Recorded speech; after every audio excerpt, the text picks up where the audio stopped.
Salut tout le monde, j'espère que vous allez bien. On se retrouve aujourd'hui pour une nouvelle vidéo. Et aujourd'hui, les amis, nous allons parler de Jésus miséricorde, le miséricordieux Jésus, notre grand Seigneur. Loué soit Jésus-Christ. Amen. Aujourd'hui, les amis, nous allons parler tout simplement des actes de miséricorde de Dieu directement, donc et de son Fils Jésus-Christ.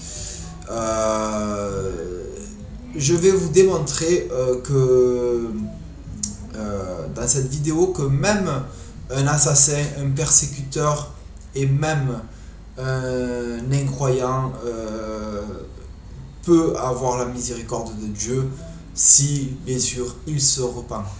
Tout de suite les amis, je vais vous montrer ce qui se passe et vous verrez de quoi je vais vous parler. A de suite. Donc voilà les amis, alors nous sommes dans Acte 22, verset 7, pardon. Donc là nous lisons Acte 22. Comme j'étais en chemin et que j'approchais de Damas, tout à coup vers midi, une grande lumière venant du ciel resplendit autour de moi. Je tombai par terre et j'entendis une voix qui me disait « Saul, Saul, pourquoi me persécutes-tu » Je répondis « Qui es-tu, Seigneur » Et il me dit « Je suis Jésus de Nazareth que tu persécutes. » Alors, ici les amis, pour ceux qui ne savent pas qui est Saul, donc Saul était donc un juif de nationalité romaine de l'époque. Donc nous, les chrétiens, nous le connaissons en tant que Paul, donc Saint Paul. Mais avant d'être Saint Paul, il était Saul. Et plus précisément, il était Saul de Tarse, parce qu'il venait de Tarse. Donc Saul était un juif très croyant, pharisien, et il était un adepte de la Torah pur et dur, fervent protecteur de la Torah et de la loi de Moïse. Donc pour lui, les juifs de l'époque qui croyaient en Jésus, donc on ne les appelait pas encore les chrétiens, c'est venu après, c'est quand les apôtres sont allés en Grèce, et c'est le mot chrétien est venu dès que les premiers apôtres ont mis le pied en Grèce, et c'est les Grecs qui nous ont qualifiés de chrétiens qui viennent du mot donc Christ et yen, voilà quoi, ça fait chrétien. Donc c'est comme cela qu'on nous a appelés. Pour revenir au sujet d'aujourd'hui, donc nous avons là ce Saul de Tarse qui tombe par terre. Il était sur son cheval sur la route de Damas, et il allait pour persécuter encore des chrétiens.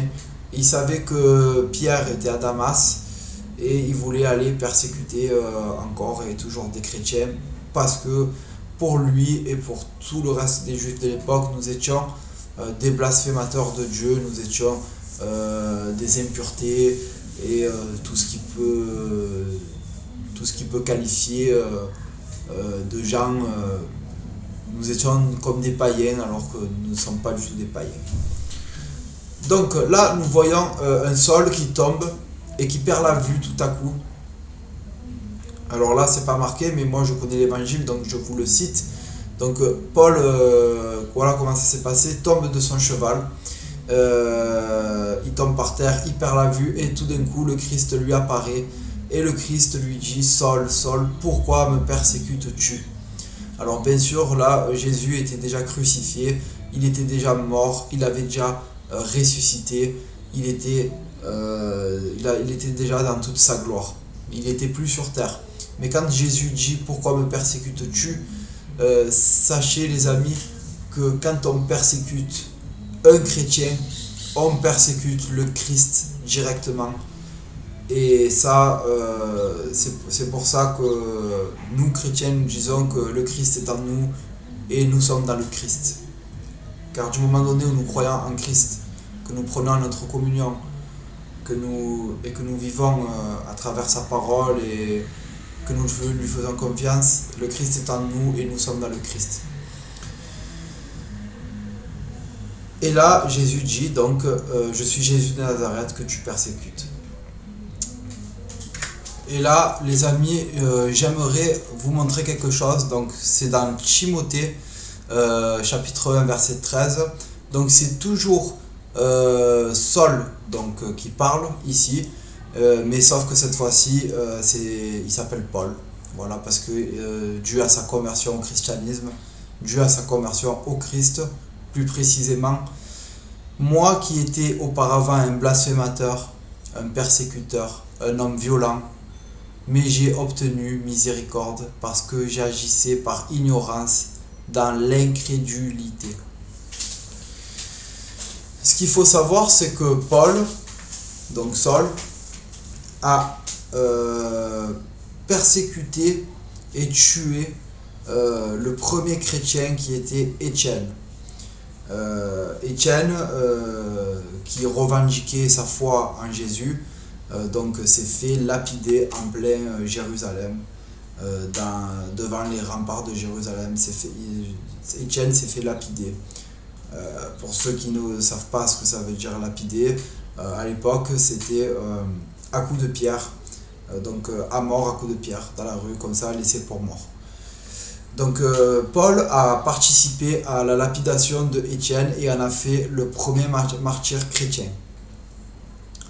Maintenant, ce qui est intéressant de voir, c'est que moi qui étais auparavant un blasphémateur, un persécuteur, un homme violent, mais j'ai obtenu miséricorde parce que j'agissais par ignorance dans l'incrédulité. Ça veut dire que quelqu'un qui fait du mal à autrui, d'accord, qui est dans l'ignorance totale du Christ, qui ignore qu'il est la vérité, eh bien le Christ là nous montre que mais j'ai obtenu miséricorde. C'est Paul qui parle, donc il a obtenu miséricorde du Christ alors qu'il était un assassin. Il ne savait pas, il était dans l'incrédulité, et quand le Christ est venu en lumière vers lui, il lui a pardonné, et c'est là, à son tour, bien sûr, que Paul est devenu l'apôtre que l'on connaît tous, le disciple du Christ que l'on connaît tous. Paul était l'apôtre des nations païennes. Ça veut dire que Paul est allé évangéliser dans les recoins de l'Europe et du monde les plus dangereux de l'époque. Là où le chrétien et le juif n'étaient pas aimés, parce que croyance en un seul Dieu, croyance en Hachem, si je peux dire, en Yahvé. À l'époque, le monde était à majorité païen. C'est les Romains qui gouvernaient le monde, et les Romains étaient des païens. Donc ils croyaient en plusieurs divinités, dans des planètes, Mars, Saturne, Mars dieu de la guerre, Saturne, Jupiter, bref. Et ils croyaient en des dieux, planètes, voilà. C'est comme les Grecs un peu avec Zeus, Athéna et tout le reste, quoi, voilà. Donc c'était des nations païennes. C'était très dur à l'époque d'aller évangéliser dans ces recoins de la terre, et pourtant Paul l'a fait avec Pierre. Ils l'ont fait, ils sont allés et ils ont évangélisé, et c'est pour cela que bien sûr ils ont trouvé la mort sur ces terres. Pierre est mort à Rome et Paul est mort à Rome aussi, si je ne me trompe pas. Paul est mort décapité pour sa foi en Christ, et Pierre, Saint-Pierre, est mort crucifié, mais la tête en bas, parce qu'il ne voulait pas avoir la même mort que le Christ, car il ne voulait tout simplement pas prendre la place du Christ. Il a fait ça par humilité. Donc là nous voyons, les amis, pour la conclusion de ces deux textes, nous voyons que aujourd'hui même, bon, ça sera un peu plus compliqué je pense, parce que quand même il a fallu pour qu'il y ait miséricorde de Jésus, il a fallu quand même que Paul se convertisse, que Paul se sacrifie, que Paul évangélise. Il a fallu qu'il fasse beaucoup d'efforts et il l'a fait, et là maintenant il est au ciel avec le Seigneur. Mais ça prouve une chose, c'est que la miséricorde de Dieu est infinie. Même un assassin peut être pardonné par Dieu. Eh oui. Même un assassin peut être pardonné par Dieu, mais ça sera bien sûr difficile de se faire pardonner un meurtre. Bien sûr, il faut vraiment que vous vous êtes repenti et que vous avez changé de vie totalement, quoi. C'est limite s'il ne faut pas s'enfermer dans un couvent ou voilà, ce n'est pas juste comme ça, bon écoute, tu as assassiné, c'est pas grave. Non, c'est pas comme ça que ça marche, les amis. Là, quand même, la vie de Paul, c'est vrai que ça n'enlève pas les meurtres qu'il a fait, mais en tout cas, il a changé sa vie. Et on peut dire, ben voilà, merci Seigneur, parce que tu es miséricordieux avec nous. Et même si l'on fait des péchés, on pêche beaucoup dans ce monde, même à l'heure d'aujourd'hui, les péchés sont immenses. Eh bien, tu trouves toujours quelque part une place dans ton cœur pour nous pardonner, et c'est pour cela que moi j'aimerais te remercier. Et je pense que nous tous, chrétiens, nous savons que nous devons te remercier chaque jour pour les sacrifices magnifiques que tu as fait pour nous. Voilà, donc c'était la fin de cette vidéo. C'était juste une petite vidéo pour vous montrer la miséricorde du Seigneur, jusqu'où le Seigneur est prêt à aller par miséricorde pour nous et par amour. Son amour, les amis, est infini. Et je pense que si l'on fait des efforts dans notre vie et qu'on change notre vie, nous pourrons être sauvés, tout simplement. Au nom du Père, du Fils et du Saint-Esprit. Ainsi soit-il. Amen. À bientôt.